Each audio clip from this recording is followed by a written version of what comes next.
নমস্কাৰ north east নাওৰ প্ৰতিগৰাকী দৰ্শকক মই কল্পজ্যোতি শইকীয়াই আদৰণি জনাইছোঁ আৰু আজি যিহেতু দুখনকৈ ৰাজ্য হাৰিয়ানা আৰু জম্মু কাশ্মীৰত ইতিমধ্যে যি নিৰ্বাচনী ফলাফল সেয়া ভোট গণনা চলি আছে আৰু ইতিমধ্যে যি হাৰিয়ানাৰ যি ফলাফল সেয়া হৈছে কংগ্ৰেছে বৰ্তমানলৈকে ৩৫খন আসনত অগ্ৰগতি লাভ কৰাৰ বিপৰীতে বিজেপিয়ে কিন্তু ৪৯খন আসনত অগ্ৰগতি লাভ কৰিছে আৰু এই ক্ষেত্ৰত যিটো আচলতে ভবা হৈছিল বা বিৰোধী কংগ্ৰেছেও ভাবিছিল যে তেওঁলোক এবাৰ পুনৰ শাসনলৈ আহিব, কিন্তু কংগ্ৰেছ এবাৰ শাসনলৈ নাহিল আৰু এই ক্ষেত্ৰত কিন্তু ক'ব লাগিব কংগ্ৰেছে বৰ্তমানলৈকে ৮খন আসনত জয়ী হোৱাৰ বিপৰীতে বিজেপি কিন্তু 4খন আসনত বৰ্তমানলৈকে জয়ী হৈছে, কিন্তু যি লিড লোৱাৰ সংখ্যা সেয়া বিজেপিৰ নিশ্চয়কৈ বেছি আৰু বিজেপিয়ে বৰ্তমানলৈকে ৪৯খন আসনত অগ্ৰগতি লাভ কৰাৰ বিপৰীতে কংগ্ৰেছে কিন্তু ৩৫খন আসনতহে অগ্ৰগতি লাভ কৰিছে। কিন্তু বিভিন্ন এক্সিট পোল ওলাইছিল আৰু সেই ক্ষেত্ৰত কোৱা হৈছিল যে হাৰিয়ানাৰ ৰাইজে এইবাৰ তেওঁলোকে যি সলনি বিচাৰিব আৰু এইবাৰ কংগ্ৰেছ নিশ্চয়কৈ শাসনলৈ আহিব বুলি ভবা হৈছিল। কিহৰ বাবে কংগ্ৰেছ শাসনলৈ অহাৰ সম্ভাৱনা নাই বা বিজেপিয়ে কিয় পুনৰ এবাৰ তৃতীয়বাৰলৈ হাৰিয়ানাত চৰকাৰ গঠন কৰিব, এই সন্দৰ্ভত আমি আলোচনা কৰিম আৰু আমাৰ সৈতে আছে নৰ্থ ইষ্ট নাওৰ সাংবাদিক অঞ্জুমান ভৰদ্বাজ আছে আমাৰ সৈতে। অঞ্জুমান, মই আপোনাৰ পৰা জানিবলৈ বিচাৰিম কিয় আচলতে যিটো কথা ভবা হৈছিল সেইটো নহৈ এক ওলোটা ছবিহে দেখা দিলে বা বিজেপিয়ে পুনৰ তৃতীয়বাৰ শাসনলৈ আহিব বুলি আপুনি ভাবে, কি ক'ব? হয় কল্প, আচলতে আজি আমি যিটো আজিৰ নিৰ্বাচনী ফলাফল, এই সমগ্ৰ নিৰ্বাচনী ফলাফলে আপুনি সোধা প্ৰশ্নটো অতিকৈ প্ৰাসংগিক যে হাৰিয়ানাত আমি দেখিবলৈ পাইছিলো যে কৃষকসকলৰ প্ৰতিবাদ, মল্লযুঁজাৰুসকলৰ প্ৰতিবাদ, এই সকলোবিলাকৰ মাজত চৰকাৰখনৰ বিৰুদ্ধে বহুতবাৰ কেলেংকাৰী বা বিভিন্ন ধৰণৰ অভিযোগ উত্থাপন হৈছিল। তাৰ পাছতো এটা অভূতপূৰ্ব বিজেপিৰ উত্থান হ'ল, সকলোবিলাক এক্সিট পোলক ভুল প্ৰমাণিত কৰি ইতিমধ্যে কংগ্ৰেছে বিজেপিয়ে নিৰংকুশ সংখ্যাগৰিষ্ঠতাৰ দিশে আগবাঢ়িছে। এই সমগ্ৰ বিষয়টো যদি আমি আলোচনা কৰি চাওঁ তেন্তে আমি দেখা পাম যে ২০২৪ বৰ্ষৰ মাৰ্চ মাহলৈকে বিজেপিৰে শাসন হাৰিয়ানাত আছিল, কিন্তু হাৰিয়ানাত যিটো সময়ত মুখ্যমন্ত্ৰী মনোহৰ লাল খট্টৰৰ বিৰুদ্ধে বিভিন্ন ধৰণৰ অভিযোগ উত্থাপন হৈছিল, সেই সময়তে বিজেপিৰ কেন্দ্ৰীয় নেতৃত্বই কি কৰিছিল, মনোহৰ লাল খট্টৰক মুখ্যমন্ত্ৰীৰ আসনখনৰ পৰা আঁতৰাই নায়াব সিং সৈনীক এই মুখ্যমন্ত্ৰীৰ দায়িত্ব অৰ্পণ কৰিছিল। ইয়াৰ ফলত এটা পৰিস্থিতিৰ সৃষ্টি হৈছিল যে মানুহে পূৰ্বতে যিজন মুখ্যমন্ত্ৰীৰ প্ৰতি আস্থা হেৰাইছিল তাৰ সমান্তৰালকৈ নতুন এজন মুখ্যমন্ত্ৰীক দায়িত্ব দি দিয়াৰ লগে লগে কি হৈছিল, মানুহৰ বিজেপিৰ প্ৰতি কিছু পৰিমাণে আস্থা বৃদ্ধি পাইছিল। দ্বিতীয়তে আমি যদি সমগ্ৰ হাৰিয়ানাৰ পৰিৱেশটো চাওঁ তেন্তে বিজেপিয়ে পূৰ্বতে টিকট দিয়া বা MLA হোৱা বা বিধায়ক হোৱা বহুত সংখ্যক লোকক এই নিৰ্বাচনটো টিকট দিয়া নাই, যাৰ বাবে বৰ্তমান সময়ত আমি দেখিছো যে নতুন মানুহৰ মুখ জনসাধাৰণে নিশ্চিতভাৱে দেখিছে আৰু দেখাৰ কাৰণে মানুহৰ কৰবাত নহয় কৰবাত বিজেপিৰ প্ৰতি আস্থা এটা পুনৰ ঘূৰি অহাৰ দৰে এটা পৰিস্থিতিৰ সৃষ্টি হৈছে, যাৰ বাবে বৰ্তমান সময়ত তেওঁলোকে ভোট বিজেপিক প্ৰদান কৰা পৰিলক্ষিত হৈছে। তৃতীয়তে এইবাৰ হাৰিয়ানাৰ নিৰ্বাচনত তিনিটা বস্তুৱে বিশেষ গুৰুত্বপূৰ্ণ ভূমিকা পালন কৰিছিল। এটা আছিল কিষাণ, আনটো জৱান আৰু ৩ নম্বৰটো হ'ল পেহেলৱান অৰ্থাৎ মল্লযুঁজাৰু। আমি যদি প্ৰথমতে কিষাণসকলক চাওঁ তেন্তে কিষাণসকলক আটাইতকৈ আচৰিত কথা যে এইবাৰ হাৰিয়ানাৰ নিৰ্বাচনত নায়াব সিং সৈনী যিজন বৰ্তমানৰ বিজেপিৰ মুখ্যমন্ত্ৰী, তেখেতে MSPৰ লগত জড়িত আৰু কৃষকৰ কাৰণে বহুত কেইখন গুৰুত্বপূৰ্ণ আইন কিন্তু গুৰুত্বপূৰ্ণ তেওঁলোকে পৰামৰ্শ আৰু তেওঁলোকক বহুতো লোভনীয় হিতাধিকাৰী আঁচনি প্ৰদান কৰাৰ প্ৰতিশ্ৰুতি দিছিল, যাৰ কাৰণে বহুত সংখ্যক হাৰিয়ানাৰ লোক ইয়াৰ প্ৰতি আকৰ্ষিত হৈছিল। দ্বিতীয়তে আটাইতকৈ গুৰুত্বপূৰ্ণভাৱে 5 অক্টোবৰত যেতিয়া হাৰিয়ানাত নিৰ্বাচন ভোট গণনা হৈছিল, ভোট দিয়া হৈছিল, সেই ভোটদানৰ দিনা আমি দেখিবলৈ পাইছিলো 5 অক্টোবৰৰ দিনাই PM কিষাণ সন্মান নিধি, যিটো কৃষকসকলৰ কাৰণে এটা বিশেষ ধন প্ৰদান কৰা হয়, হাৰিয়ানাৰ নিৰ্বাচনৰ ভোটদানৰ দিনাই সেই পইচাটোৰ 18 নম্বৰ কিস্তি কেন্দ্ৰীয় চৰকাৰে মুকলি কৰি দিছিল, যাৰ কাৰণে কৰবাত নহয় কৰবাত কিন্তু কৃষকসকল সেই ফালৰ পৰা আকৰ্ষিত হৈছিল। দ্বিতীয় যদি আমি জৱানসকলৰ কথা কওঁ, হাৰিয়ানাত যিহেতু বিভিন্ন ধৰণৰ সেনাবাহিনীত নিয়োজিত হোৱা জোৱানৰ সংখ্যা বেছি, ঠিক একেধৰণে কেন্দ্ৰীয় চৰকাৰে গ্ৰহণ কৰা অগ্নিবীৰ আঁচনিখনৰ জৰিয়তে কৰবাত নহয় কৰবাত অচলাৱস্থাৰ সৃষ্টি হৈছিল যদিও তাত বিভিন্ন ধৰণৰ বিজেপিৰ ৰথী মহাৰথী আৰু ৰাজ্য চৰকাৰখনে প্ৰতিশ্ৰুতি দিছিল যে অগ্নিবীৰৰ পৰা অহাৰ পাছত মানুহখিনিক পুনৰ সংস্থাপন দিয়া হ'ব, অগ্নিবীৰত কৰ্মৰত লোকসকলক। সেইটোৱে যথেষ্ট গুৰুত্বপূৰ্ণ ভূমিকা কিন্তু এই নিৰ্বাচনটোত পালন কৰিছে বুলি আমি ব্যক্তিগতভাৱে বা বিভিন্ন ৰাজনৈতিক বিশ্লেষকৰ উপলব্ধিত আমি অনুভৱ কৰিছো। 3 নম্বৰতে যিটো পেহেলৱানৰ প্ৰসংগ, তাত আমি দেখিছো যে এইবাৰ বিনেশ ফগাট অথবা বজৰং পুনিয়াৰ দৰে বিভিন্ন মল্লযুঁজাৰুৱে কংগ্ৰেছত যোগদান কৰিলে, কংগ্ৰেছক পূৰ্ণ সমৰ্থন আগবঢ়ালে, কিন্তু তাৰ বিপৰীতে বিজেপিৰো ইয়াৰ প্ৰতিটো কংগ্ৰেছৰ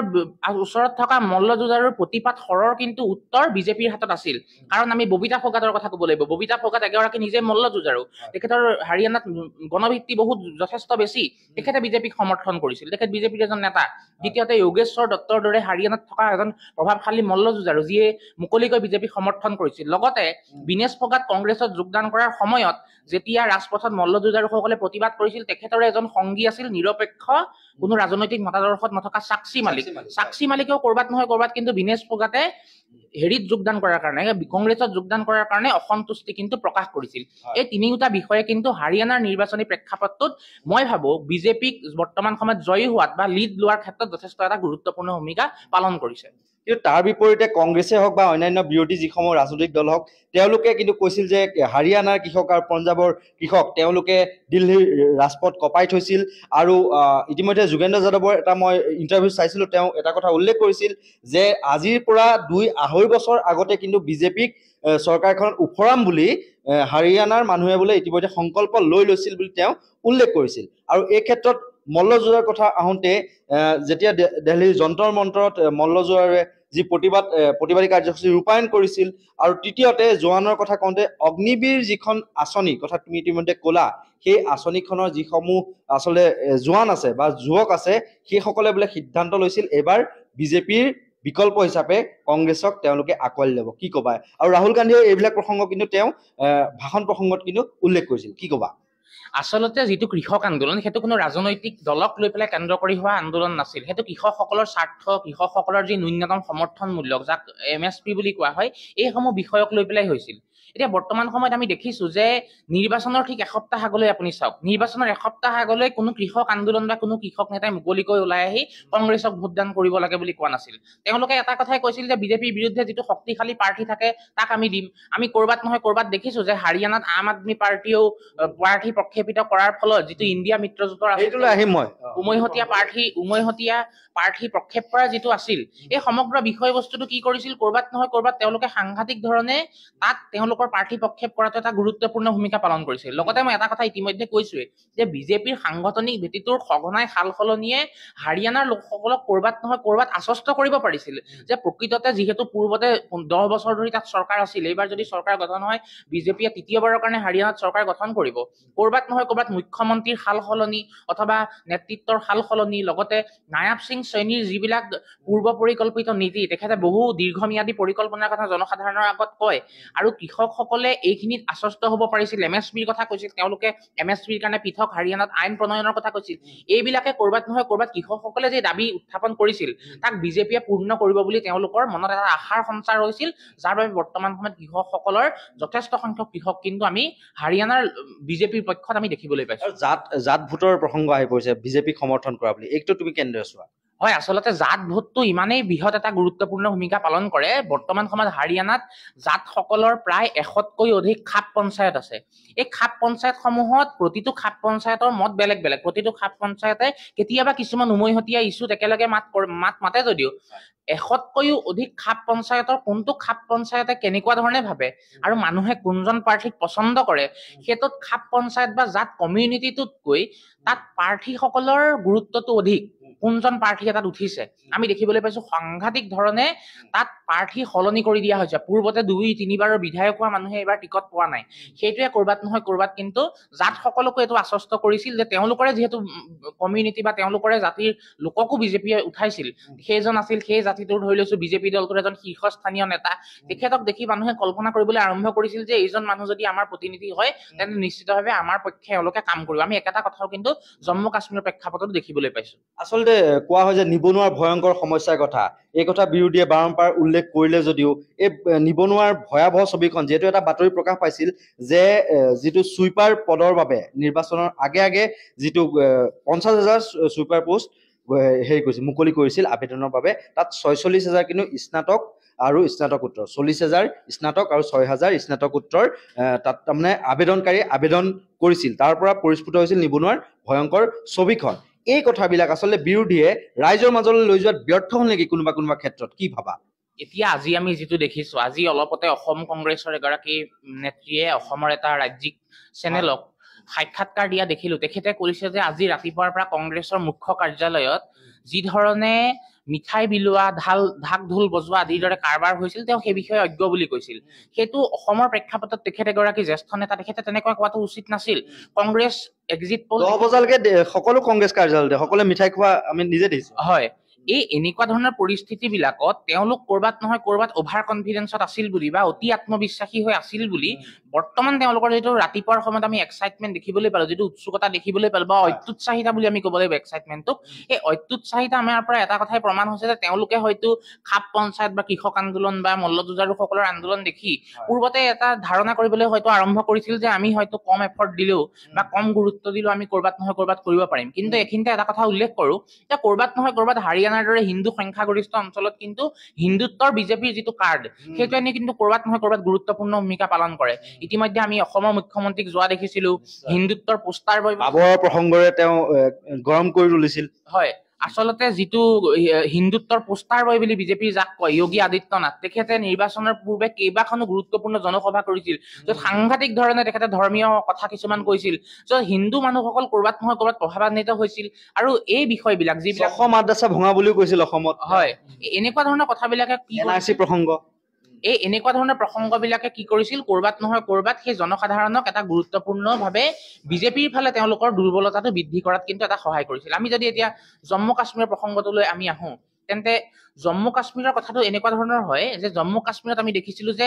এবাৰ বিজেপি কৰবাত নহয় কৰবাত তেওঁলোকে ভাবিছিল যে 370 নং অনুচ্ছেদ আঁতৰোৱাৰ পিছত তেওঁলোকে জয়ী হ'ব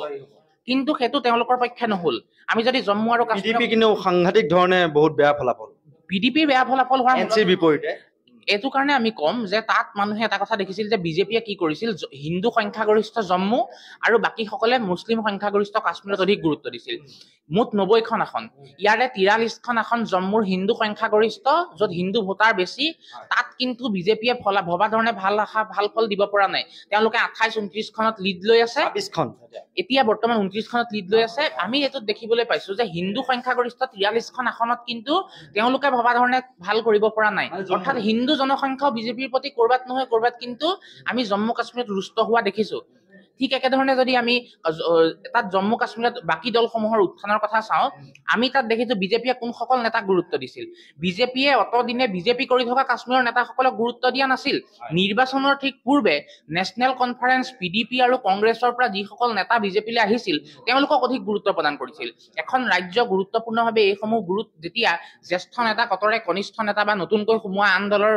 আমদানিকৃত নেতাক প্ৰাধান্য দিছিল কৰবাত নহয় কৰবাত বিজেপিৰ সংগঠনটো হিলিছিল আৰু পুৰণি নেতাসকল ৰুষ্ট হৈছিল দ্বিতীয়তে আমি দেখিছো যে 370 নং অনুচ্ছেদ অতৰোৱাৰ পিছত কাশ্মীৰৰ পৰা বিশেষ ৰাজ্যৰ মৰ্যাদা কৰ্তন কৰি দিয়া হৈছিল একেধৰণে কাশ্মীৰৰ পৰা আমি দেখিছিলো কেন্দ্ৰীয় শাসিত অঞ্চল ঘোষণা কৰি পূৰ্ণাংগ ৰাজ্যৰ তেওঁলোকৰ অধিকাৰ কাহিনীয়া হৈছিল এই কথাবিলাক যে কৰবাত নহয় কৰবাত এটা ফেক্টৰ আৰু বিজেপিয়ে যে ভবা ধৰণে তেওঁলোকে হিন্দুত্ব জম্মু কাশ্মীৰত ইম্পেক্ট কৰিব পৰা নাই বা প্ৰভাৱ পেলাব পৰা নাই সেই কথাসমূহ কিন্তু এই কাশ্মীৰৰ যেটো ফলাফল তাত একেবাৰে সুস্পষ্ট হৈ পৰিছে কিন্তু হাৰিয়ানা মানে বিপৰীত ছবিখন কাশ্মীৰত দেখিবলৈ পোৱা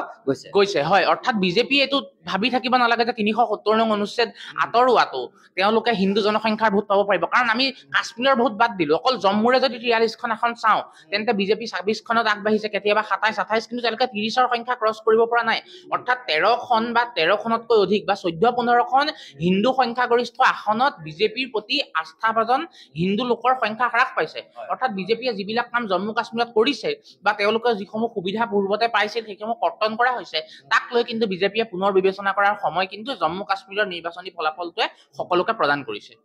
খুব গুৰুত্বপূৰ্ণ কথা আসলতে দাঙি ধৰিলে অঞ্জুমানে আৰু এনেদৰে আমি আৰু কিছু সময় পিছত আপোনালোকক পুনৰ এবাৰ আমি জনাবলৈ চেষ্টা কৰিম কিন্তু এতিয়া দেখিবলৈ পোৱা গ'ল যিটো আসলতে ভাবিছিল সেই সম্পূৰ্ণ তাৰ কিন্তু ওলোটা ছবিখন দেখিবলৈ পোৱা গ'ল হাৰিয়ানাৰ ক্ষেত্ৰত ঠিক সেইদৰে বিজেপিয়ে 370 নং যি অনুচ্ছেদ সেয়া আঁতৰোৱাৰ পিছত জম্মু কাশ্মীৰত যিটো আসলে হ'ব বুলি ভাবিছিল বা হিন্দু ভোটৰ যি সমৰ্থন লাভ কৰিব পাৰিম বুলি কিন্তু ভাবিছিল সেয়া কিন্তু হৈ নুঠিল সম্পূৰ্ণ এখন বিপৰীত ছবি আৰু এই ক্ষেত্ৰত কংগ্ৰেছে ভবা ধৰণে কিন্তু যিসমূহ তেওঁলোকে ইছ্যু আসলতে আনিছিল সেয়া লাগিলে অগ্নিবীৰৰ ক্ষেত্ৰতে হওক বা কৃষক আন্দোলনৰ ক্ষেত্ৰতে হওক বা মল্লযুঁজৰ যিসকল আন্দোলনৰ ক্ষেত্ৰতে হওক এই ক্ষেত্ৰত কিন্তু অঞ্জুমানে যিকেইটা গুৰুত্বপূৰ্ণ দিশ আসলতে আপোনালোকলৈ বুলি আগবঢ়ালে সেয়া নিশ্চয়কৈ অতিকৈ গুৰুত্বপূৰ্ণ হিচাপে বিবেচিত হৈছে চাই থাকিব নৰ্থ ইষ্ট নাও ধন্যবাদ